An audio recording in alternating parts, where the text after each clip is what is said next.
salah satu dari 10 pedang legendaris Ouyezi, pedang Yuhang, kini tergeletak di toko barang bekas selama 100 tahun tanpa ada yang meliriknya. Semua orang menganggapnya hanya pedang besi berkarat. Hanya seorang pria yang menatapnya dengan mata berbinar-binar. Tanpa pikir panjang, ia mentransfer 1 miliar ke rekening Pandai Besi. Tindakannya yang luar biasa membuat Pandai Besi tercengang tak bisa berkata-kata. Namun, sebelum ini, pria itu adalah dewa pelindung bagi semua makhluk hidup. Tetapi umat manusia mengkhianati dewa yang melindungi dunia. Mereka bahkan rela bersekutu dengan dewa-dewa musuh, mengorbankan hidup mereka sendiri, hanya untuk menghakimi kematian sang dewa. Karena pemuda itu adalah dewa kehancuran pertama dan terakhir di dunia. Saat dia menjadi dewa, dia diberi gelar Raja Para Dewa. Sendirian, dia membantai puluhan ribu dewa kuat. Kekuatannya yang luar biasa membuat para dewa iri dan cemburu. Mereka bersatu dengan pengadilan penghakiman untuk menjatuhkan hukuman mati kepada dewa kehancuran. Namun, yang tidak mereka duga, Changsan secara ajaib selamat. Namun, Changsan merasa bingung, karena dia yakin dirinya sudah mati. Lebih tepatnya, jiwanya telah hancur. Kemudian, Changsan memanggil panel sistemnya. Benar saja, sistem tidak berfungsi. Satu-satunya hal yang pasti sekarang, kedudukan, tahta, dan kepercayaan Changsan sebagai dewa telah diturunkan secara paksa. Bahkan kekuatan dan keilahiannya telah dihapus. Tapi mengapa hanya pikirannya yang utuh? Saat dia berpikir, suara ledakan keras terdengar dari permukaan danau yang luas. Changsan menoleh. Terlihat seorang pria berpakaian hitam dengan ekspresi serius berdiri di haluan kapal. Pria itu mulai menceritakan semua pengalaman masa lalu Changsan. Ketika pria itu menyebutkan tentang penghakiman para dewa, Changsan tidak ragu lagi. Dengan kecepatan tinggi, dia mendekati pria itu dan mengulurkan tangan untuk menangkapnya. Untungnya, pria berpakaian hitam itu bereaksi cepat. Dia terbang ke udara dan menghunus pedangnya. Meskipun pedang itu akan mengenai tubuh Changsan, dia tetap mengayunkan tinjunya. Pedang yang dingin dan tinju yang panas bertabrakan. Permukaan danau bergejolak karena kekuatan yang dahsyat. Ketakutan terlihat di mata pria berpakaian hitam itu. Memanfaatkan kekuatan lawan, dia mundur dengan cepat. Kemudian, dia memukul air danau untuk menghalangi pandangan Changsan. Dia menatap kejadian di depannya dengan tak percaya. Meskipun Changsan telah kehilangan keilahian dan kekuatannya, dia tetap bukan tandingan Changsan. Saat Changsan hendak mengakhiri pertarungan, sebuah kubus misterius berwarna emas tiba-tiba muncul di udara. Seketika, kubus itu menekan Changsan yang hendak mengamuk. Itu adalah perangkat penekan dewa. Seberapa kuat pun seorang dewa, alat itu akan melemahkan mereka menjadi makhluk yang lebih lemah dari slime. Pria berpakaian hitam itu kembali tenang. Perkenalkan, aku adalah malaikat maut tertinggi dari dunia bawah. Ini adalah sungai kematian, dunia setelah kematian. Changsan mengerutkan kening. Setahuku, dewa yang jiwanya hancur tidak memiliki kehidupan setelah kematian. Tapi kau berbeda. Jika kau ingin tahu detailnya, dengarkan aku di perjalanan. Setiap orang memiliki kehidupannya sendiri. Kehidupan dan takdir mereka dicatat dalam buku kehidupan dan kematian. Tapi suatu hari, sebagian besar isi buku kehidupan dan kematian hilang. Dan bagian yang hilang itu adalah tempatmu menjadi dewa, Arkadia. Kau telah membuat kekacauan di sana. Namun untuk membawamu kembali, dunia bawah telah mengorbankan banyak hal. Mendengar itu, Changsan terdiam. Mengapa kau melakukan ini? Bukankah lebih baik bagi dunia bawah jika jiwaku dihancurkan saja? Mendengar itu, sebuah ekspresi bangga muncul di wajah Yor. Karena itu adalah perintah Raja Dunia Bawah. Tak lama kemudian, mereka tiba di tepi kota dunia bawah. Yor memimpin Changsan ke gerbang, lalu dengan hormat melaporkan, Komandan tingkat 1, Yor, dengan izin Anda, telah berhasil mengawal dewa kehancuran ke tempat ini. Begitu kata-katanya selesai, gerbang yang tertutup rapat tiba-tiba terbuka. Aura hitam yang kuat tiba-tiba keluar dari dalam gerbang. Masuk, tekanan kuat menerpa. Changsan merasakan mata yang tersembunyi di balik ruang. Hasrat haus darah untuk bertarung muncul dalam dirinya. Ini sangat menarik. Setelah memasuki gerbang, di atas tahta duduklah Raja Dunia Bawah, Thanatos. Raja Dunia Bawah berkata dengan nada main-main. Sejak kau menyeberang ke Arkadia, kau bertarung seperti orang gila tanpa henti. Apakah itu alasanmu menjadi dewa kehancuran? Namun, percakapan yang membosankan itu membuat Changsan jengkel. Dia bertanya dengan tatapan tajam. Apa sebenarnya yang kau inginkan? Mendengar itu, Raja Dunia Bawah mengubah sikap main-mainnya. Aku ingin kau membawa rantai jiwa ke dunia manusia, dan menjadikan para dewa yang melanggar sumpah sebagai budak dunia bawah. Dan aku akan mengirimmu kembali ke tempatmu seharusnya berada. Setelah berkata demikian, Raja Dunia Bawah melambaikan tangannya. Sebuah planet biru muncul di hadapan Changsan. Dia menunjukkan kerinduan yang telah lama hilang. Ini adalah kampung halamannya. Lalu Raja Dunia Bawah menyeringai. Perhatikan baik-baik, apa yang akan terjadi nanti akan membuatmu pusing. Kemudian bumi mulai membesar, sampai dia bisa melihat setiap orang di jalan. Dan pemuda mabuk di depannya adalah dirinya sendiri. Setelah sadar, Changsan bertanya dengan bingung. Apa alasanmu memberiku kesempatan ini? Karena mereka melanggar sumpah. Mereka memanfaatkan celah dalam sumpah untuk mencoba mencampuri urusan manusia. Itulah juga alasanmu bisa menyeberang ke dunia bawah di kehidupan sebelumnya. Tapi dunia bawah tidak bisa mencampuri urusan dunia manusia. Jika kau mau menjadi anjing pemburu, setelah pekerjaanmu selesai, aku akan melepaskan rantai jiwamu dan memberimu kehidupan baru. Mendengar itu, Changsan tersenyum mengejek. Dia tidak lagi memiliki keinginan untuk hidup. Jangan terburu-buru menolak. Jika kau melakukannya dengan sempurna, aku akan memberimu hadiah lain. Yurisdiksi. Mendengar itu, hati Changsan terkejut. Kau yakin bisa memberikan yurisdiksi tanpa melanggar sumpah? Tentu saja, sumpah itu sendiri adalah sebuah gembok. Kau juga bisa menyebutnya sebagai anugerah raja. Jadi, apa rencanamu? Changsan tersenyum serakah mendengarnya. Jika kau memberiku ini, tidak ada alasan bagiku untuk menolak. Raja Iblis segera memanggil gulungan kontrak. Jadi, kesepakatannya telah dibuat. Dengarkan, para dewa kematian. Bukalah gerbang kembali ke dunia fana sekarang juga. Saat gerbang perlahan terbuka, Changsan melompat ke udara menuju rumahnya. Dia merasakan aura kampung halamannya. Ketika dia membuka matanya lagi, dia telah kembali ke kampung halamannya yang dirindukan, bumi. Setelah beristirahat sejenak, Changsan tiba-tiba melompat dari tanah. Dia mengingat pesan Raja Iblis sebelum reinkarnasinya. Untuk memastikan reinkarnasi berjalan lancar, kau akan tiba di bumi. Tapi tidak sepenuhnya bumi. Satu-satunya tempat untuk menghindari perhatian dewa dunia lain adalah penjara bawah tanah. Dan ini adalah penjara bawah tanah sementara, hutan mewah. Saat itu, suara sistem berbunyi.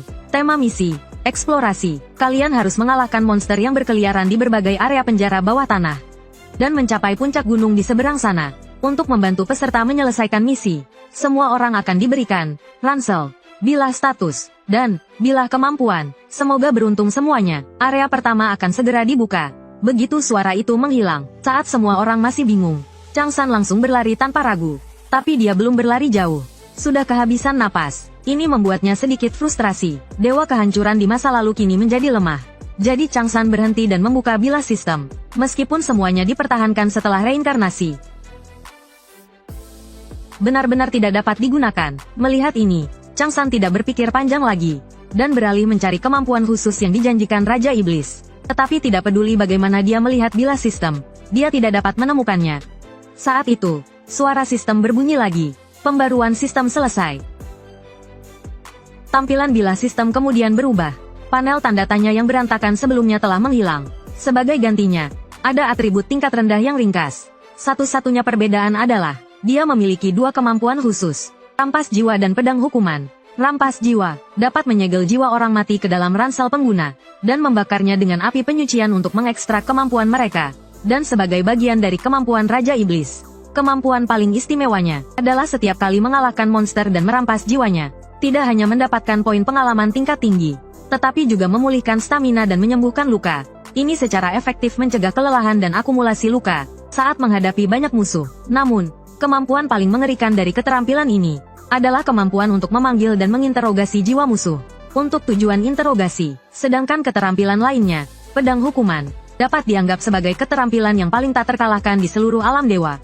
Ia dapat merebut sebagian kemampuan dari para pendosa, dan kuasa ilahi merujuk pada kekuatan para dewa. Secara teori, kuasa ilahi yang tak terhitung jumlahnya dapat dikumpulkan. Dengan demikian, seseorang dapat mencapai tingkat kemahatauan dan kemahakuasaan. Melihat ini, Changsan menunjukkan sedikit senyuman. Sepertinya Raja Iblis sangat marah karena dewa dunia lain, sampai-sampai dia menganugerahkan kuasa ilahi semacam ini kepadanya. Namun, saat ini, pedang sumpah belum dapat digunakan secara normal. Karena kondisi penggunaan skill ini terlalu ketat, target penggunaannya haruslah seorang pendosa yang melanggar sumpah.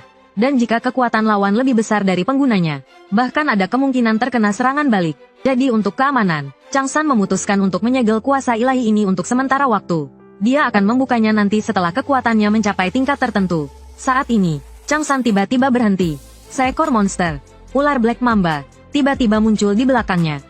Ia membuka mulutnya yang besar dan menyerangnya. Tepat, melihat ini, kilatan kegilaan melintas di mata Changsan. Dia memanggil senjata pemula, belati berkarat. Dengan kecepatan kilat, dia menembus tubuh keras Black Mamba.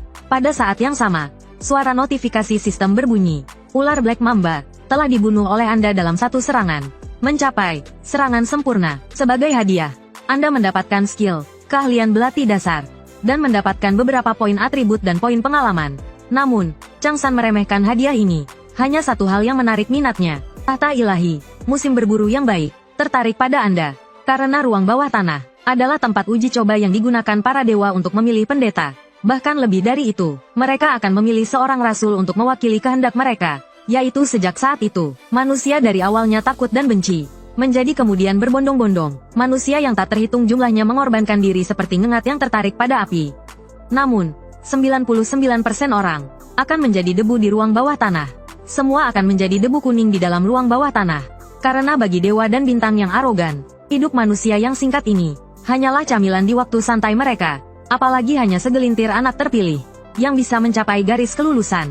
Kecuali ada yang menunjukkan bakat luar biasa dalam misi. Saat itu, mata Changsan menyiratkan sedikit keterkejutan. Tak disangka dia mendapatkan jackpot. Musim berburu yang bagus ternyata bernama asli Pabilsak. Dia adalah dewa perang yang mahir berburu dengan berbagai senjata. Namun alasan Changsan merasa senang bukan karena dia, melainkan karena ibu Pabilsak adalah naga jahat kuno, Tiamat. Sebagai salah satu mitos tertua dari Babilonia kuno, kekuatan Tiamat tak diragukan lagi. Dia bahkan mungkin mampu menandingi Raja Dewa, Zeus. Menarik perhatian tokoh besar seperti itu, menunjukkan bahwa dia sangat terkesan dengan kemampuan pedang pendek Changsan. Di saat yang sama, sistem memberikan notifikasi lagi. Tahta Dewa Musim Berburu yang bagus penasaran dengan teknik berburu apa yang akan Anda tunjukkan selanjutnya. Mendengar ini, Changsan menunjukkan kepercayaan diri yang tak tertandingi. Aku akan membuatmu melihat apa itu berburu sejati. Adegan berganti. Changsan sendirian memasuki hutan penuh gas beracun. Orang biasa yang masuk tanpa persiapan akan segera menjadi santapan monster. Jika ingin membuat musim berburu yang bagus melihat pesona berbeda, maka akan kutunjukkan padanya apa artinya berburu. Dengan gaya seorang pawang ular, akan kubuat dia melihat apa itu berburu. Saat itu juga, dua ular Black Mamba tiba-tiba muncul di belakang Changsan, seperti busur yang terlepas. Mereka menyerang Changsan dengan kecepatan tinggi. Namun, Changsan lebih cepat. Dalam sekejap, ia menghunus belatinya dan melompat ke depan monster itu. Dalam sekejap mata, bila dingin itu membelah Black Mamba menjadi dua. Saat ini, Changsan seperti malaikat maut yang turun. Tanpa ampun, ia membantai Black Mamba di hutan. Black Mamba bahkan ketakutan hingga menganggap Changsan sebagai predator alami mereka. Setiap gerakannya membuat mereka takut. Namun, Changsan tidak berniat berhenti. Seperti anjing pemburu, ia terus mengejar Black Mamba. Ia terus membantai monster yang tersisa di hutan. Sementara itu, suara sistem berbunyi. Anda telah mendapatkan gelar penakluk Black Mamba. Efek, kekuatan +5. Dan dapat memicu rasa takut pada makhluk berjenis ular. Changsan mulai merasakan sensasi membunuh yang menyenangkan. Ketakutan yang hanya bisa ia rasakan di Arkadia dulu membuatnya sangat senang. Changsan baru berhenti setelah Black Mamba terakhir di hutan terbunuh. Ia akhirnya menghentikan langkahnya. Namun, prestasi gemilangnya ini tidak menarik perhatian para dewa, malah menjadi pertanda kematiannya. Prestasi yang begitu mengesankan membuatnya dengan cepat menarik perhatian para dewa. Maka, Changsan memanfaatkan momentum ini dan mengalihkan targetnya ke Raja Black Mamba. Black Mamba berdarah. Perlu diketahui, untuk seorang pemula di bawah level 10, mengalahkan monster tingkat penguasa adalah hal yang mustahil. Tapi jika Changsan bisa mengalahkannya sendirian, itu akan menjadi kesempatan sempurna untuk menarik perhatian dewa yang lebih kuat. Lebih penting lagi, Black Mamba berdarah memiliki taring beracun yang unik, yang bisa memberi Changsan skill tingkat dewa, kebal racun. Dan ini adalah satu-satunya kesempatan untuk mendapatkan kemampuan ini. Memikirkan hal ini, Changsan menggertakkan giginya dengan marah. Dalam perang brutal Ragnarok di kehidupan sebelumnya, alasan utama kekalahannya adalah karena terkena kutukan dan racun paling mematikan di dunia, kutukan Gaia, yang sangat mengurangi kemampuan bertarung dan penghakimannya. Itulah sebabnya dia kalah. Jadi untuk membalas dendam, dia harus mendapatkan taring beracun ini. Namun pada saat itu, pedang besi berkaratnya tiba-tiba hancur karena kehabisan daya tahan. Adegan ini membuatnya hampir kehilangan kesabaran. Kenapa bisa pecah tepat setelah dia menyombongkan diri? Namun, dia segera berpikir bahwa sebuah senjata yang paling buruk bisa bertahan hingga saat ini sudah luar biasa. Namun pada saat itu, tiba-tiba terdengar suara tajam melesat dari langit. Segera setelah itu, sebilah parang tajam menusuk ke tanah, membuat Changsan ketakutan bahwa itu adalah serangan musuh. Namun, dengan pengetahuannya yang luas, dia segera mengenali senjata itu. Itu adalah salah satu artefak suci yang dibuat oleh dewa kuno Tiamat. Taring naga jahat. Hanya dengan aura yang terpancar dari bilahnya, Changsan sudah merasa kagum. Namun, ini juga membuatnya merasa waspada. Karena para dewa tidak pernah dikenal sebagai pihak yang menyelamatkan dari bahaya. Benar saja, dewa, musim berburu yang baik, mengusulkan taruhan. Dia ingin bertaruh dengan Changseon. Jika Changseon kalah, dengan alasan membuang-buang waktunya, nyawanya akan diambil. Sebaliknya, pola sisik naga ini akan menjadi miliknya. Mendengar ini, Chang Seon menghunus pedang besarnya dan menyetujui taruhan tersebut. Jadi, apa yang kalian butuhkan dariku? Mendengar kata-kata ini, sang dewa menyatakan kegembiraannya, dan dia sangat mengagumi keberanian Chang Seon. Adegan berganti, di zona aman di dalam penjara bawah tanah. Seorang pria kekar menghentikan keributan orang-orang, dan memperkenalkan dirinya. Saya Letnan 2 Park Haesung, pemain rank C dari Komando Dukungan Keamanan Nasional. Mohon ikuti perintah darurat, dan ikuti instruksi saya. Awalnya, orang-orang tidak percaya, sampai mereka memastikan keaslian identitas Park Haesung. Barulah mereka menghela napas lega. Untungnya, kita punya seorang pemain di sini. Kalau tidak, tak seorang pun yang bisa keluar hidup-hidup dari penjara bawah tanah sesulit ini. Lalu seseorang tiba-tiba bertanya, bagaimana dengan orang yang langsung bergegas keluar begitu misi penjara bawah tanah muncul? Kita hanya bisa berdoa agar dia selamat. Saat itu, seseorang berspekulasi bahwa orang itu mungkin adalah pemburu pemain, yang khusus berburu monster untuk mendapatkan hadiah besar. Mendengar itu, si rambut pirang terkekeh. Mungkin orang itu lebih kaya daripada kita semua di sini. Saat yang lain bingung bagaimana dia tahu, si rambut pirang dengan percaya diri menyatakan bahwa dia adalah Tyrant, pemimpin band ST. Dengan wajah tampan dan kepribadian yang buruk, dia cukup terkenal di dunia hiburan. Dia juga membintangi banyak iklan. Ada juga rumor bahwa dia sendiri adalah anak orang kaya. Dan menurut media, sejak pensiun, dia kecanduan alkohol. Tidak ada di dunia ini yang bisa membangkitkan keinginannya. Mungkin dia mengambil risiko seperti ini karena dia bosan hidup. Begitu dia selesai bicara, sistem mengirimkan serangkaian notifikasi. Di tengah keterkejutan semua orang, semua ular Black Mamba di penjara bawah tanah telah dimusnahkan. Sebelum mereka sempat bereaksi, cacing berwarna telah dimusnahkan. Gagak biru telah dimusnahkan. Pemain Lee Chang Seon sedang membantai habis-habisan. Notifikasi sistem yang dingin membuat Park Haesung merinding. Dia belum pernah mendengar ada orang seberani ini di negaranya. Tanpa berlebihan, prestasi yang ditunjukkan Chang Seon saat ini hanya mungkin dilakukan oleh dewa dalam legenda. Sementara itu, Chang Seon dengan bebas menggunakan skill rampas jiwa, dan alasan dia berani melakukan ini di bawah pengawasan dewa adalah karena dia yakin tidak ada dewa yang ada yang bisa mengetahui sistem bakat miliknya. Lagi pula, siapa sangka seorang pemula yang baru memasuki penjara bawah tanah. Sebenarnya, dia adalah orang yang menerima perlindungan dari dewa kematian. Setelah menyerap semua jiwa dan memulihkan staminanya, sistem mengeluarkan misi mendadak, bukti pemburu. Hal ini membuat Chang San bingung. Setelah sistem menjelaskan, dia mengerti bahwa karena ketuhanan, musim berburu yang baik telah stagnan belakangan ini. Untuk mengumpulkan kekuatan kepercayaan, dia sangat perlu melatih rasul dan pendeta. Namun, orang-orang yang dia incar saat ini sudah memiliki bintang pelindung. Sehingga dia terpaksa datang ke area pemula untuk mengamati para pemula. Berkat kekuatan Chang San yang luar biasa, musim berburu yang baik menganggap Anda sebagai kandidat rasul. Jadi, mulai sekarang, silakan gunakan senjata sementara ini, dan kalahkan ular mamba berdarah dalam 24 jam. Mendengar ini, kebingungan di hati Chang San terpecahkan. Saat dia masih menjadi dewa, dia telah mendengar tentang konflik besar antara Tiamat dan Marduk. Dengan semakin besarnya konflik, keduanya telah mencapai titik tidak bisa hidup berdampingan. Meskipun rumor itu masih dipertanyakan, situasi saat ini adalah hal yang baik bagi Chang San. Dia bisa mendapatkan lebih banyak manfaat darinya. Dan senjata ini jelas bukan senjata biasa. Ini terbuat dari gigi Tiamat, dan memiliki kepribadian. Namun, Chang San yang tamak menginginkan lebih dari itu. Dia kemudian mengangkat kepalanya dan menambahkan taruhan kepada musim berburu yang baik. Mulai sekarang, aku akan mengalahkan ular mamba hitam berdarah dalam 30 menit. Begitu dia selesai berbicara, terdengar suara gemerisik daun di hutan.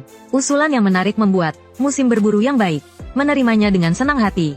Namun kemudian dia memperingatkan dengan tajam, jika kamu gagal, aku akan membuatmu lebih buruk daripada mati. Berburu ular mamba hitam berdarah dalam 30 menit. Usulan yang menarik membuat sang dewi menerimanya dengan senang hati. Namun kemudian dia memperingatkan dengan tajam, jika kau gagal, maka aku akan membuatmu lebih buruk daripada mati. Mendengar ini, Chang San segera berlari menuju kedalaman hutan.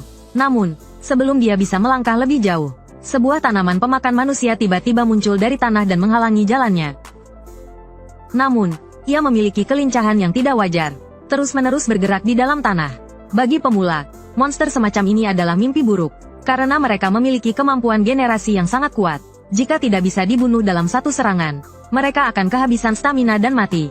Akhirnya hanya bisa menyaksikan diri mereka menjadi makanan tanaman pemakan manusia. Sayangnya, yang mereka hadapi adalah Chang San, dewa kehancuran yang terlahir kembali dari neraka. Dia melompat ke udara, menunggu waktu yang tepat untuk menusukkan pisaunya ke tanaman pemakan manusia. Menggunakan berat tubuhnya, dia membuat luka besar pada tanaman itu.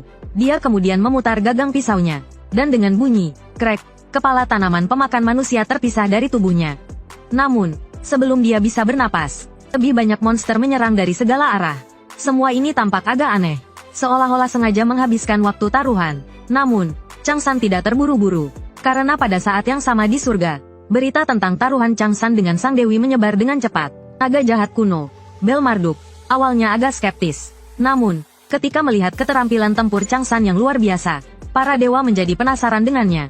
Dalam waktu kurang dari 5 menit, lebih dari selusin dewa dan bintang mengalihkan perhatian mereka padanya. Namun, perhatian yang tiba-tiba itu membuat sang pemburu musim gugur kebingungan. Para dewa dan bintang yang tertarik pada Changseon segera diperingatkan bahwa dialah kandidat yang pertama kali dipilihnya. Melihat ini, suasana hati Changseon langsung membaik. Tidak hanya mencapai efek yang diinginkannya, yaitu mendapatkan perhatian banyak dewa, tetapi juga mencapai satu-satunya pencapaian di area pemula, bakat yang menerobos area pemula. Ini adalah salah satu dari sedikit kesempatan bagi Changseon untuk mendapatkan kelas tersembunyi. Dia tidak akan seperti di kehidupan sebelumnya, karena ketidaktahuannya, memilih kelas biasa-biasa saja tanpa bakat. Namun, mendapatkan kelas langka seperti Raja Naga atau Raja Kegelapan di awal permainan. Kemungkinan besar tidak mungkin, dan dalam situasi saat ini, Berserker akan menjadi pilihan terbaik. Meskipun ia akan secara bertahap kehilangan akal sehatnya seiring dengan peningkatan kekuatan serangannya. Changseon yakin bisa meniadakan efek samping ini, dan hanya dengan memilih Berserker, ia memiliki kemungkinan untuk menang dalam taruhan ini. Lagi pula, dalam keadaan normal, Black Mamba berdarah adalah monster yang sulit dikalahkan bahkan oleh pemain level 20. Namun, ketika hasil perubahan kelas diumumkan, Changseon tercengang. Tidak hanya tidak ada Berserker di daftar perubahan kelas, sebagian besar adalah kelas tingkat rendah yang sangat buruk. Changseon sekarang berada dalam dilema. Di belakangnya ada Black Mamba berdarah yang dikenal sebagai pembunuh pemula, dan di depannya ada hitungan mundur kurang dari 6 menit. Untungnya, selalu ada jalan keluar. Ketika dia membalik ke kolom terakhir dari daftar, muncul kelas pemula yang paling merusak, penyihir rune. Dalam hal daya rusak saja, bahkan lebih kuat daripada Berserker yang benar-benar kehilangan akal sehatnya. Meskipun ia akan kekurangan kemampuan pertarungan jarak dekat, pengalaman dari kehidupan sebelumnya cukup untuk menutupinya. Jadi, Changseon tidak ragu lagi. Anda telah memilih penyihir rune untuk perubahan kelas pertama Anda. Mendapatkan 5 poin kelincahan dan kecerdasan. Dan atribut baru kecerdasan dan kemauan telah ditambahkan. Mempelajari keterampilan dasar ukiran rune dan pembuatan rune. Selanjutnya, Changseon mengalokasikan 55 poin atribut bebas yang telah dikumpulkannya.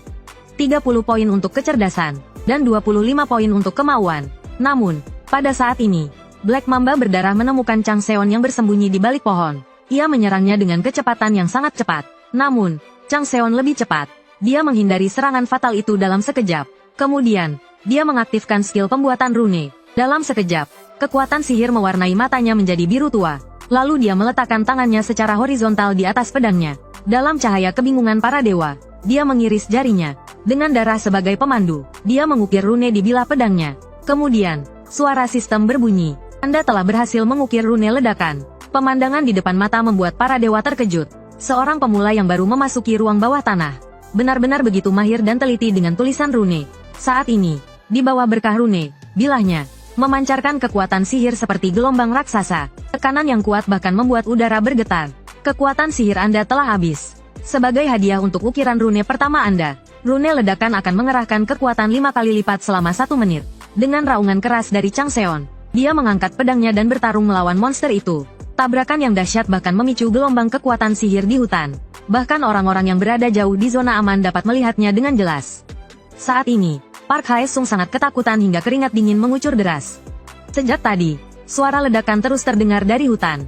Tapi serangan terakhir ini, jauh lebih keras dari serangan sebelumnya. Bahkan dia yang berada di zona aman, bisa merasakan gelombang energi panas dari ledakan itu. Saat semua orang bingung, sistem tiba-tiba mengeluarkan suara pemberitahuan. Pemain, Lee Changseon, sedang menyerang monster boss, ular mamba berdarah. Semua orang tercengang melihat pemandangan di depan mereka, terutama Park Hae-seong, yang juga seorang pemain, terpaku di tempat.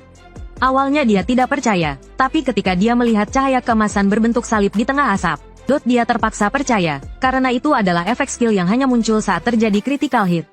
Ini menunjukkan bahwa Lee Changseon memiliki kekuatan bertarung yang luar biasa. Saat ini, sebuah pikiran yang tak pernah terbayangkan muncul di benaknya. Sepertinya mereka semua benar-benar bisa keluar dari penjara bawah tanah dengan selamat. Saat asap perlahan menghilang, dua sosok muncul dari asap yang berkilauan. Saat ini, Kedua belah pihak mengerti. Serangan ini akan menentukan hidup atau mati. Dengan suara ledakan yang dahsyat menggema di seluruh penjara bawah tanah. Debu kembali menyelimuti seluruh hutan. Sesaat kemudian, di depan mata semua orang yang tak percaya, Lee Changseon telah berhasil mengalahkan monster bos pertama, ular mamba berdarah. Berhasil membuka area penjara bawah tanah pertama. Papan peringkat penjara bawah tanah telah diperbarui. Peringkat 1, Lee Changseon, poin 4999. Peringkat 2, Park Hae-seong, poin 1. Saat ini, Changseon berdiri tegak di puncak gunung seperti dewa perang. Seperti, Park Hae-seong sekali lagi menyaksikan pemandangan yang tak terlupakan. Kelahiran 10 Raja Manusia baru.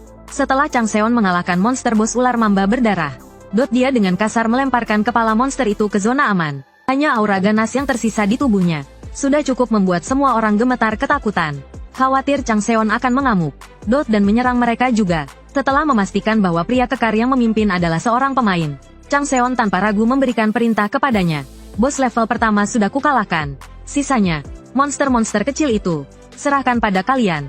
Mendengar itu, Park Hae-seong segera menawarkan tempat istirahat untuknya. Namun, Changseon tidak peduli. Dia mengangkat kepala monster itu, dan berjalan menuju hutan tanpa menoleh ke belakang. Dia tidak ingin ditonton seperti binatang. Lagi pula, dia memiliki rahasia yang tak terkatakan. Setelah Changseon pergi, semua orang di zona aman menghela nafas lega. Hanya berada di ruang yang sama dengannya. Tekanan yang ditimbulkannya membuat mereka gelisah. Bahkan ada yang menyebut Changseon sebagai iblis. Mendengar itu, pria itu tertawa. Jika dia benar-benar iblis, semua orang di sini pasti sudah mati. Namun, mereka tidak tahu bahwa setiap kata yang mereka ucapkan terdengar jelas oleh Changseon. Saat ini, Changseon tertawa kecil. Lagi pula, menunjukkan kekuatan sebesar itu di zona pemula. Tidak mengherankan jika mereka berpikir demikian. Kemudian, Changseon pergi ke tempat yang luas dan tenang.